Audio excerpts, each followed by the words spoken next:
Assalamualaikum warahmatullahi wabarakatuh. Berjumpa lagi dengan saya dan channel saya Agustian Kamal. Pada kesempatan kali ini saya akan coba membuat video review tentang MX Linux. Pada saat pertama kali booting, baik itu live CD atau live USB, maka MX Linux akan menampilkan tampilan MX Welcome yang berisi beberapa informasi seperti forum, video, kontribusi, kodek, dan populer aplikasi atau user manual, wiki, dan lain sebagainya. Juga ada informasi user demo, password demo, super user root, password root. Kita bisa minimize terlebih dahulu MX Welcome dan kembali ke desktop. Pada layar desktop, jika teman-teman ingin menampilkan informasi sistem tentang MX Linux, teman-teman bisa gunakan aplikasi terminal. Teman-teman bisa akses terminal dengan cara menekan Alt F2 pada desktop. Kemudian ketikkan XFCE 4 strip terminal pada kolom application finder, kemudian enter. Maka aplikasi terminal akan terbuka. Pada layar terminal, untuk menampilkan informasi sistem, teman-teman ketikkan lsb_release -a, kemudian enter. Maka akan tampil informasi distributor ID, informasi description, informasi release, informasi code name. Selanjutnya, selain menggunakan LSB release, informasi sistem dapat juga ditampilkan dengan menggunakan Neopets. Teman-teman bisa ketikkan Neopets pada layar terminal, kemudian enter. Maka akan tampil informasi sistem berupa OS, informasi host, informasi kernel, informasi uptime, informasi paket, informasi shell, informasi resolution, informasi desktop environment yaitu menggunakan XFCE, kemudian informasi window manager, informasi window manager themes, kemudian informasi themes, informasi icon, informasi terminal font, informasi CPU, informasi GPU, dan yang terakhir informasi tentang memori.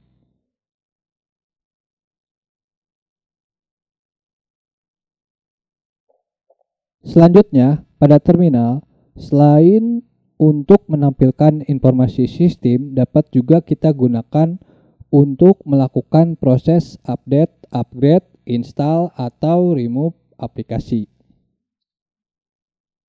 Proses update pada terminal bisa menggunakan perintah sudo apt get update, kemudian enter. Jika diminta password untuk user demo, maka teman-teman inputkan demo, kemudian enter.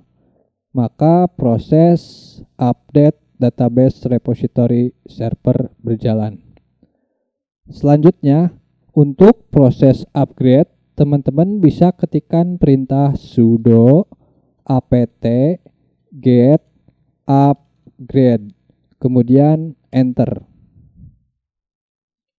Maka akan tampil list paket yang direkomendasikan untuk dilakukan upgrade dengan jumlah kurang lebih 109 upgrade.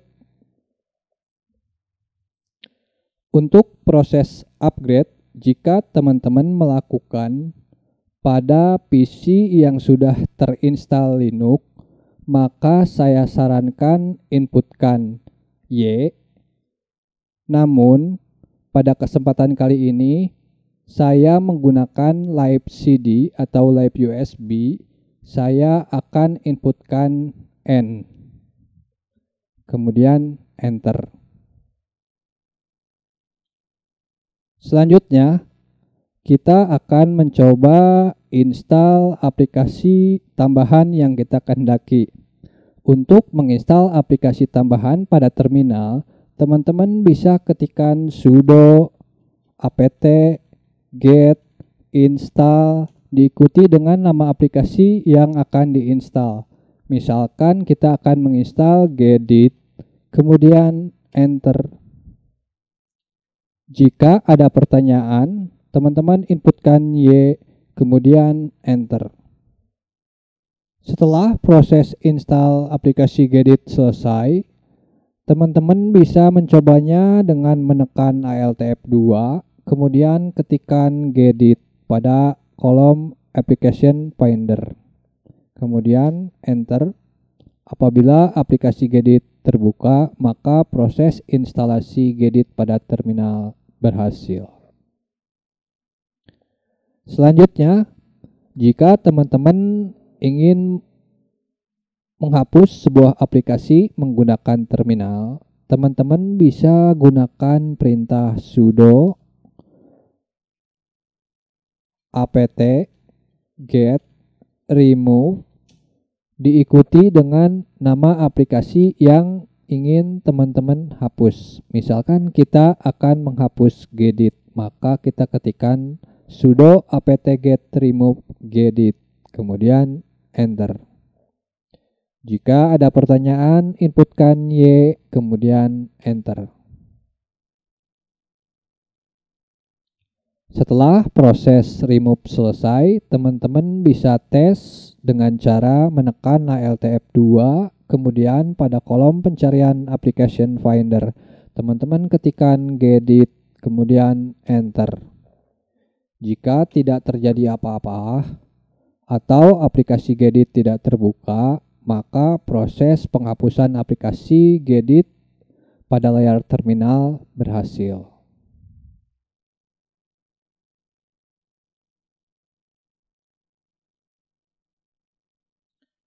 Selanjutnya, selain menggunakan terminal, proses install dan remove aplikasi juga dapat dilakukan dengan bantuan aplikasi berbentuk GUI, Graphic User Interface, bernama Synaptic Package Manager. Teman-teman bisa akses di application menu, kemudian pada kolom pencarian, teman-teman bisa ketikkan Synaptic Package Manager. Jika sudah tampil, teman-teman bisa klik Synaptic Package Manager. Jika diminta password untuk root, teman-teman ketikkan root, kemudian enter. Maka aplikasi Synaptic Package Manager terbuka.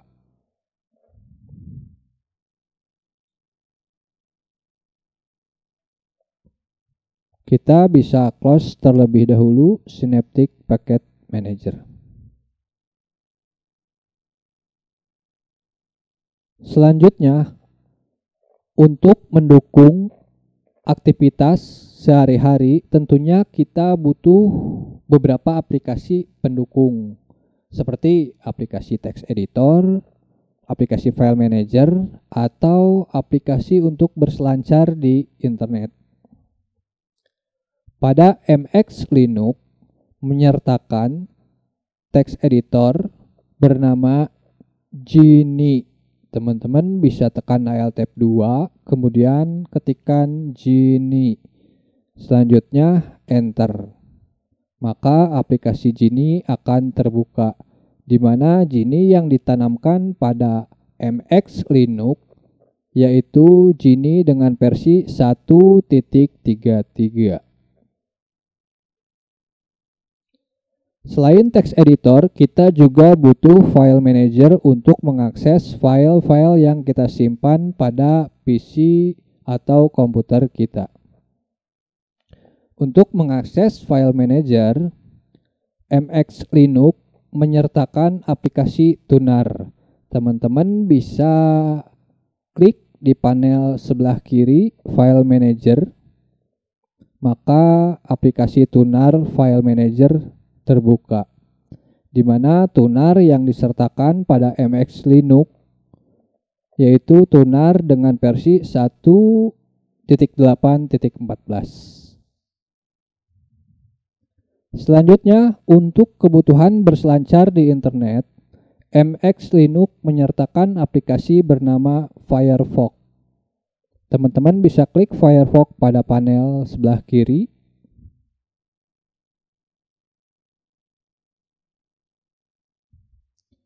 Di mana Firefox yang disertakan pada MX Linux yaitu dengan versi 87.0 64 bit.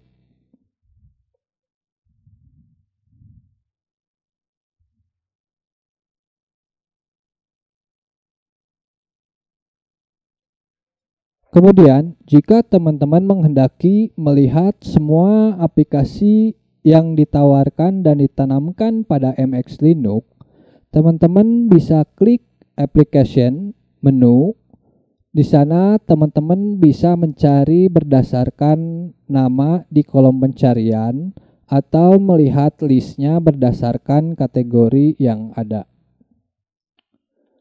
Untuk kategori aksesoris, ada application finder sampai XF Burn. Untuk kategori development, ada Genie sampai icon browser. Kemudian kategori games, ada L Breakout sampai Swell Proof. Kemudian untuk kategori grafik, ada Image Manipulation Program sampai Simple Scan. Kemudian kategori internet ada Firefox sampai Transmission. Kategori multimedia ada Alsa Mixer sampai XF Burn.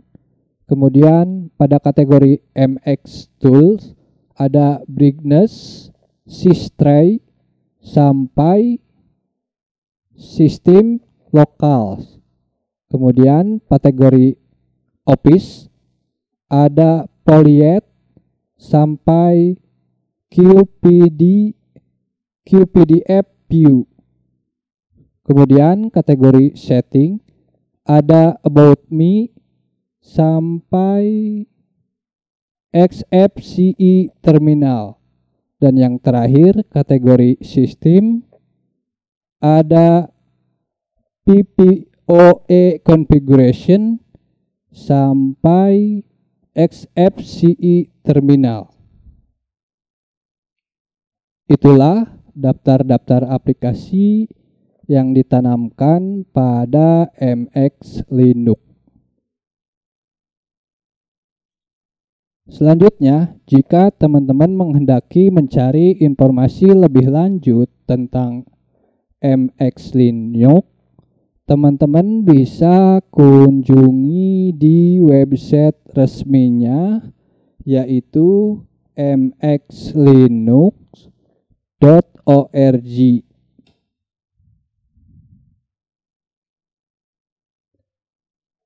Di website resmi ini mungkin teman-teman akan mendapatkan informasi lebih lanjut tentang MX Linux. Jika teman-teman menghendaki untuk mendownloadnya, teman-teman bisa klik download. Di halaman download, teman-teman bisa mendownload MX Linux sesuai dengan kebutuhan teman-teman. Kita bisa minimize terlebih dahulu Firefox. Selanjutnya, jika teman-teman merasa apa yang ditawarkan dan ditanamkan pada MX Linux sudah bisa memenuhi kebutuhan aktivitas teman-teman di kehidupan sehari-hari, dan teman-teman ingin menginstalnya pada PC teman-teman, teman-teman bisa double klik installer pada desktop, maka akan tampil aplikasi yang membantu proses installer MX Linux.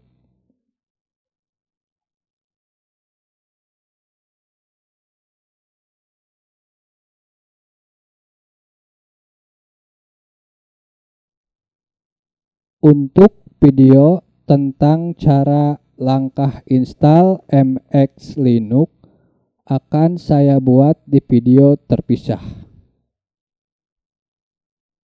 Sekian video review tentang MX Linux dari saya.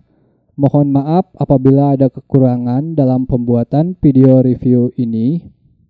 Semoga video ini bermanfaat. Jangan lupa like, comment, share, and subscribe. Akhir kata saya ucapkan terima kasih. Sampai jumpa di video-video saya selanjutnya. Wassalamualaikum warahmatullahi wabarakatuh.